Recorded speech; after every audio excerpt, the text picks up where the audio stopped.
Your Excellency, Prime Minister Boris Johnson, distinguished delegates, media के हमारे साथी, नमस्कार। सबसे पहले मैं प्रधानमंत्री बोरिस जॉनसन और उनके डेलीगेशन का भारत में हार्दिक स्वागत करता हूं। प्रधानमंत्री के रूप में भले ही यह उनकी पहली भारत यात्रा है, लेकिन एक पुराने मित्र के रूप में वे भारत को बहुत अच्छे से जानते हैं, समझते हैं। पिछले कई वर्षों से भारत और यूके के संबंधों को मजबूत करने में प्रधानमंत्री जॉनसन की बहुत महत्वपूर्ण भूमिका रही है। इस समय जब भारत अपनी आजादी का अमृत महोत्सव मना रहा है, प्रधानमंत्री बोरिस जॉनसन का यहां आना अपने आप में एक ऐतिहासिक पल है। और कल तो पूरे भारत ने देखा है कि आपने अपनी भारत यात्रा का शुभारंभ साबरमती आश्रम में महात्मा गांधी को श्रद्धा सुमन अर्पित करके किया। फ्रेंड, पिछले साल हमने दोनों देशों के बीच कॉम्प्रिहेंसिव स्ट्रेटेजिक पार्टनरशिप की स्थापना की थी और इस दशक में अपने संबंधों को दिशा देने के लिए हमने एक महत्वाकांक्षी रोड मैप 2030 भी लॉन्च किया था। आज की हमारी बातचीत में हमने इस रोड मैप में हुई प्रगति को रिव्यू भी किया और आगामी समय के लिए कुछ लक्ष्य भी तय किए। फ्री ट्रेड एग्रीमेंट के विषय पर दोनों देशों की टीम्स काम कर रही है। बातचीत में अच्छी प्रगति हो रही है और हमने इस साल के अंत तक एफटीए के समापन की दिशा में पूरा प्रयास करने का निर्णय लिया है। पिछले कुछ महीनों में भारत ने यूएई और ऑस्ट्रेलिया के साथ फ्री ट्रेड एग्रीमेंट का समापन किया है। उसी गति, उसी कमिटमेंट के साथ हम यूके के साथ भी एफटीए पर आगे बढ़ना चाहेंगे। हमने रक्षा क्षेत्र में सहयोग बढ़ाने पर भी सहमति व्यक्त की है। रक्षा क्षेत्र में मैन्युफैक्चरिंग, टेक्नोलॉजी, डिजाइन और डेवलपमेंट सभी क्षेत्रों में यूके द्वारा आत्मनिर्भर भारत के समर्थन का हम स्वागत करते हैं।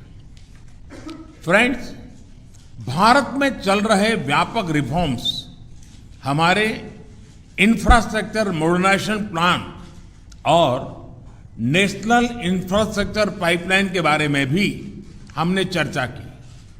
हम यूके की कंपनियों द्वारा भारत में बढ़ते निवेश का स्वागत करते हैं और इसका एक उत्तम उदाहरण हमें कल गुजरात में हालोल में देखने को मिला। यूके में रहने वाले 1.6 मिलियन भारतीय मूल के लोग समाज और अर्थव्यवस्था के हर क्षेत्र में सकारात्मक योगदान कर रहे हैं। हमें उनकी उपलब्धियों पर गर्व है और इस जीवंत सेतु को हम और मजबूत करना चाहते हैं। इस दिशा में प्रधानमंत्री जॉनसन ने निजी रूप से बहुत योगदान किया है। इसके लिए मैं उनका अभिनंदन करता हूं। फ्रेंड्स, हमने ग्लासगो में आयोजित COP26 में लिए गए संकल्पों को पूर्ण करने के लिए अपनी प्रतिबद्धता जताई। आज हमने अपने क्लाइमेट और एनर्जी पार्टनरशिप को और अधिक गहन करने का निर्णय लिया। हम यूके को भारत के नेशनल हाइड्रोजन मिशन में शामिल होने के लिए आमंत्रित करते हैं और हमारे बीच स्ट्रेटेजिक टेक डायलॉग की स्थापना का मैं हृदय से स्वागत करता हूं। फ्रेंड्स, आज हमारे बीच ग्लोबल इनोवेशन पार्टनरशिप के इम्प्लीमेंटेशन अरेंजमेंट्स का समापन एक बहुत महत्वपूर्ण पहल साबित होगी। यह अन्य देशों के साथ हमारी विकास साझेदारी को और मजबूती प्रदान करेगा। इसके तहत तीसरे देशों में मेड इन इंडिया इनोवेशंस के ट्रांसफर और स्केलिंग अप के लिए भारत और यूके $100 मिलियन तक को फाइनेंस करेंगे। इनसे सस्टेनेबल डेवलपमेंट गोल्स की प्राप्ति में और क्लाइमेट चेंज से निपटने के प्रयासों में भी मदद मिलेगी। ये हमारे स्टार्टअप्स और एमएसएमई सेक्टर के नए मार्केट्स तलाशने और अपने इनोवेशंस को ग्लोबल करने में बहुत उपयोगी सिद्ध होगा। फ्रेंड्स, हमने क्षेत्रीय और वैश्विक स्तर पर हो रहे अनेक डेवलपमेंट्स पर भी चर्चा की।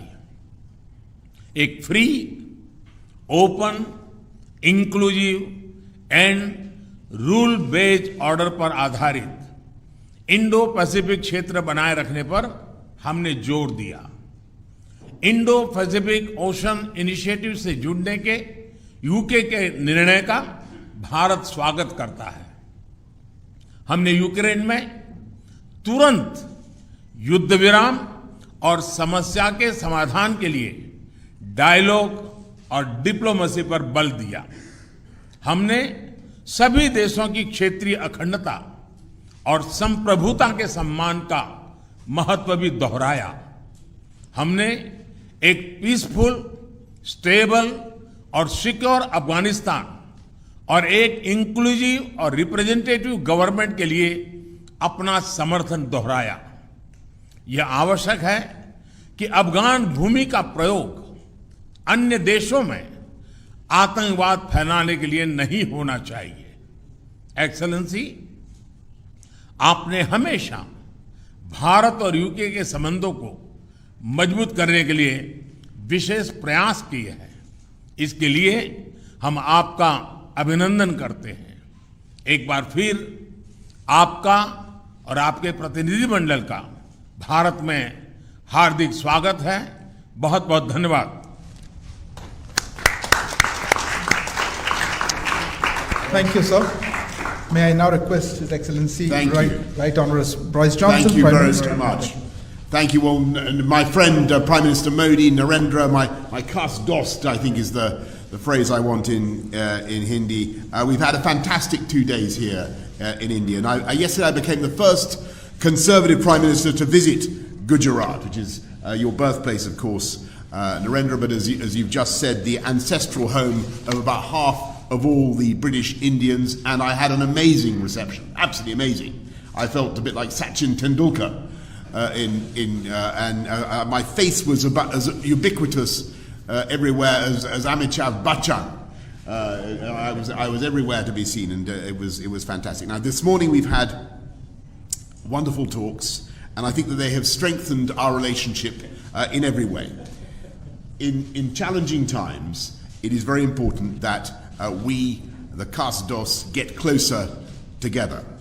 And I believe the partnership between Britain and India, one of the oldest democracies, Britain is one of the oldest, I mean Iceland they say is older, but we're one of the oldest, and India, certainly the largest democracy, is one of the defining friendships of our times. And what we're doing is taking forward an ambitious 10-year roadmap for British-Indian relations that we agreed last year. It was great to see you at the G7, but since then the threats of autocratic coercion have grown even further.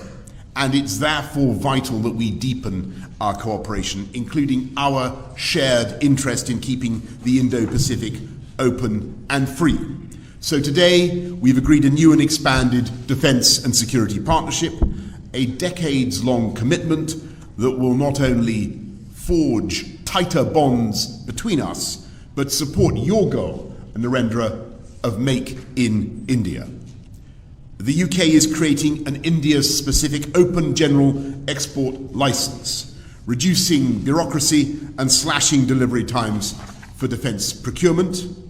We've agreed to work together to meet new threats across land, sea, air, space and cyber, including partnering on new fighter jet technology, maritime technologies to detect and respond to threats in the oceans. We're extending our partnership as science superpowers and building on the collaboration between Oxford AstraZeneca, for instance, and the Serum Institute of India, which vaccinated more than 1 billion people against COVID, including, I'm proud to say, me. I have the Indian jab in my arms, and a power of good it did me. So many thanks to India. And that has helped India to become what Narendra has called the pharmacy of the world. Today, we're embarking on joint initiatives on malaria vaccines, on antimicrobial resistance, and a digital partnership between the Indian National Health Authority and our NHS. We're also taking big steps together on energy security, helping each other to reduce our dependence on imported hydrocarbons and adopt cheaper, more sustainable, homegrown alternatives. And we have a new offer, a new plan to develop offshore wind from the Celtic Sea to Dhanushkodi. We've got a new UK-India hydrogen science and innovation hub, and we're taking forward the Green Grid solar power initiative that you and I began, Narendra, at COP26 in Glasgow together with 80 other countries. It's an incredible fact that the sun provides enough energy every day to power the world 10,000 times over. You have a lot of solar power here in India. The sun's putting on a fantastic performance today, but we have quite a lot in Britain as well. These partnerships form the superstructure of the living bridge that Narendra describes between our countries.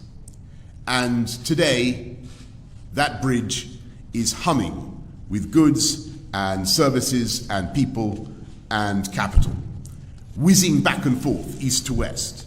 And sometimes it can be hard to tell whether something is British or Indian or, frankly, Brindian. And on Wednesday, I went to the airport in a Range Rover, Indian-owned but made in Britain. And when I arrived here on Thursday, I visited JCB, British-owned but made in India, exporting 60,000 around the world, by the way, 110 countries. Or take the example of the Norton motorbike, now being revived in Britain by an Indian company.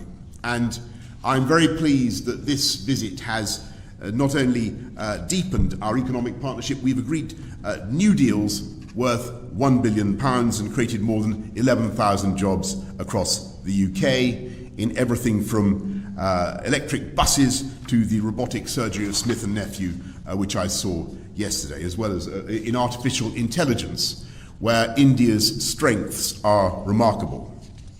And perhaps most significantly for the long term, we're making full use of the freedom that we now have to reach a free trade agreement, a deal where you can lift those tariffs, you can, India, Narendra, on our machinery and apples. Actually, you've already done it on apples, so thank you for the apples.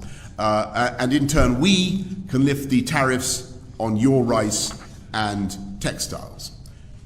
We've already closed 4 chapters, and today we're announcing new measures to make it easier to export UK-made medical devices to India and ensure mutual recognition of UK higher education qualifications.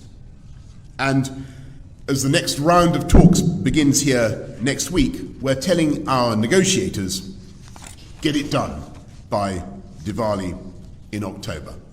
Get it done by Diwali. This could double our trade and investment by the end of the decade, widening that living bridge into a multi-lane motorway pullulating with beautiful jointly made electric vehicles and creating hundreds of thousands of new jobs in both our countries. So, as India celebrates its 75th year of independence, I am filled with optimism about the years ahead and the depth of the friendship between our countries and the security and the prosperity that our partnership can deliver for our people for generations to come. Thank you all very much, and thank you, Prime Minister Modi. Thank you. Thank you. Thank you, Excellency. That concludes the press statements. Please remain seated as the dignitaries leave the stage.